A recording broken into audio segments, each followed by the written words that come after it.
안녕하세요, 광희입니다. 올해 3.1운동과 임시정부 100주년을 맞이해서 저희가 아주 특별한 콘텐츠를 준비했는데요.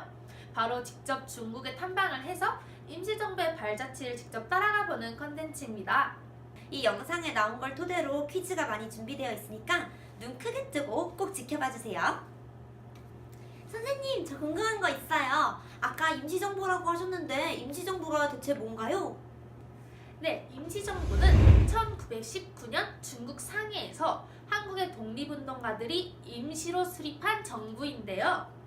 정식 정부를 수립하기 위해서 임시로 준비하기 위한 준비정부를 의미한답니다. 잠깐! 근데 왜 많고 많은 지역 중에 하필 상해에서 일어났지?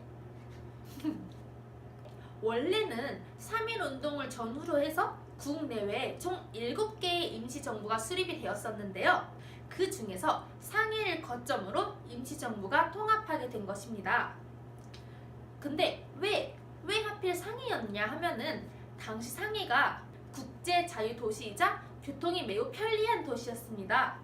또한 일본 세력이 미치지 못하는 조개지였던 곳인데요. 조개지란 외국인이 자유롭게 거주할 수 있고 그 해당 국가의 법이 아니라 자신이 속한 국가의 법률에 의해서 자유롭게 지낼 수 있는 곳을 말합니다. 혹시 임시정부가 만들어지던 날 밤 이야기를 더 해줄까요? 네. 이제 임시정부가 만들어지던 날 이야기를 해주세요.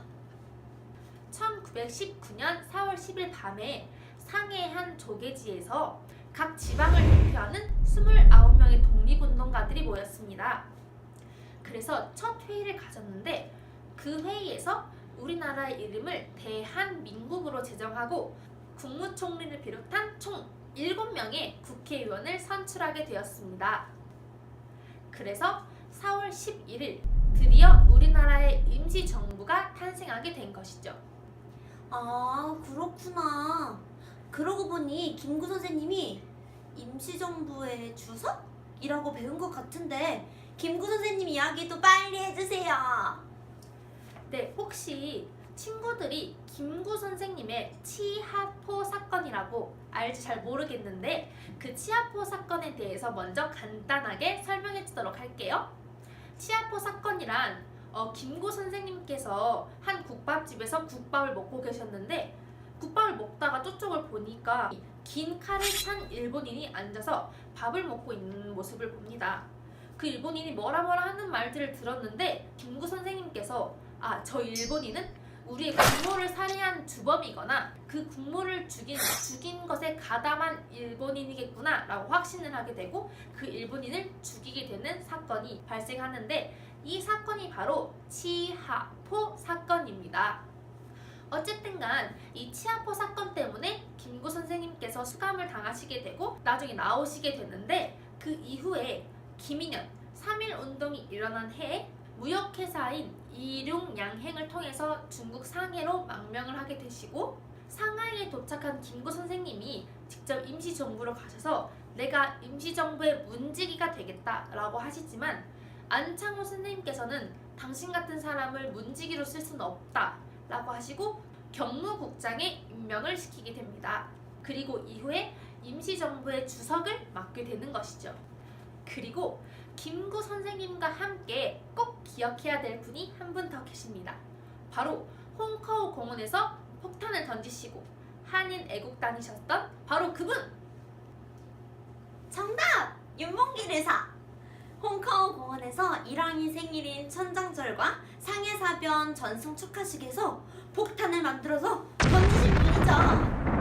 네, 그렇습니다. 당시 임시정부는 세계적으로 안정을 추구하는 세계 열강의 냉대와 방관적인 비협조 그리고 일제 추격으로 인한 국제 조직의 파괴, 예산 부족 등으로 애초에 계획대로 독립운동을 진행할 수 없는 상황에 이르게 됩니다.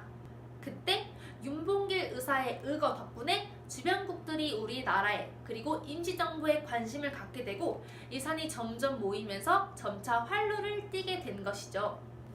물론 그 이후에 일제의 발악적인 반격, 추적, 공격으로 인해서 임시정부가 상해를 떠나게 되고 뒤이어서 일어난 중일 전쟁으로 인해서 중국 각처를 옮겨 다녀야 하는 그런 위험에 빠지게 되지만요. 이후 임시정부는 상하이, 광저우, 전장, 창사, 광둥, 리우저우, 치당, 충칭 등지를 차례로 이동하게 되는데요. 바로 저희는 이 임시정부의 발자취를 쫓아서 직접 중국을 탐방해보면서 그 의미를 다시 찾아보도록 하겠습니다. 정말 기대가 되네요. 홍은 선생님, 수민이도 중국 탐방 꼭 가고 싶어요.